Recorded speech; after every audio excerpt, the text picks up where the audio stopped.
हेडलाईनचे प्रस्तुत करता घरकुल मसाले, दे रोजच्या जेवणाला मायेची चव घरकुल मसाले। राष्ट्रवादी अजित पवार गटाचे संभाव्य 25 उमेदवार ठरले। पक्षांतर्गत बैठकीत अंतिम निर्णय झाल्याची माहिती। अजित पवार बारामतीमधून लढणार असल्याचं बैठकीतून स्पष्ट। शिवसेनेची 25 उमेदवारांची यादी जवळपास फायनल। मुख्यमंत्री शिंदे 1-2 दिवसात यादी जाहीर करतील असा अंदाज। गुलाबराव पाटलांची माहिती। संभाव्य यादीत कोणतेही तथ्य वाटत नाही। जागा वाटपासंदर्भात चर्चा सुरू असून महायुतीचे तिन्ही प्रमुख नेते एकत्र पत्रकार परिषद घेतील।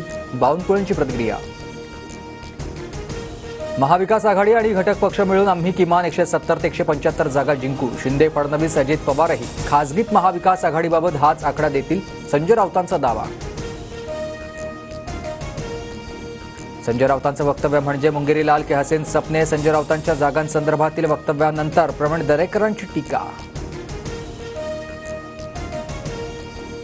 धनंजय मुंडे वळसेंची विदर्भातील महाविकास आघाडीच्या माजी मंत्र्यांना साथ। अनिल देशमुख, सुनील केदारांच्या दबावामुळे मुंडे, वळसे पाटलांकडून वेळ काढूपणा। आशिष देशमुखांचा आरोप। लाडकी बहीण नाही, मुख्यमंत्री लाडकी बहीण योजना म्हणा। मुख्यमंत्री लाडकी बहीण योजना शिंदेंचीच त्यांनी आणली। महिला स्पष्ट सांगतायत। शंभूराज देसाईंनी सुनावलं।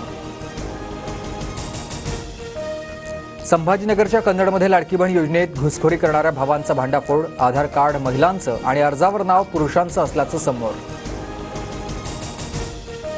लाडक्या बहिणींना 1500 रुपये देऊन भावनिक करण्याचा प्रयत्न। 1500 रुपये आयुष्यभरासाठी पुरणार नाहीत। आम्हाला आयुष्यभराचं आरक्षण द्या, जरांगींची टीका। नाना पटोलेच महाराष्ट्राचे पुढचे मुख्यमंत्री। भंडारा गोंदियाचे खासदार प्रशांत पटोलेंचं वक्तव्य।